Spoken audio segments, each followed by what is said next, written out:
Assalamualaikum warahmatullahi wabarakatuh. Yakinlah Allah Subhanahu wa taala lah yang memilih sesiapa saja yang Allah kehendaki untuk diberikan hidayah ataupun disesatkan.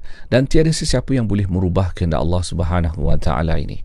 Kita sebagai hamba kepada Allah Subhanahu wa taala dengan penuh pengharapan dan keyakinan, kita berdoalah kepada Allah Subhanahu wa taala. Kita mohon agar Allah memberi kita hidayah, Allah memberi kita kefahaman agama yang tepat, yang benar, dan kita mahu ketetapan iman kita setelah Allah memberikan iman kepada kita. Kita tidak mahu Allah membolak-balikkan hati kita setelah kita menerima iman itu.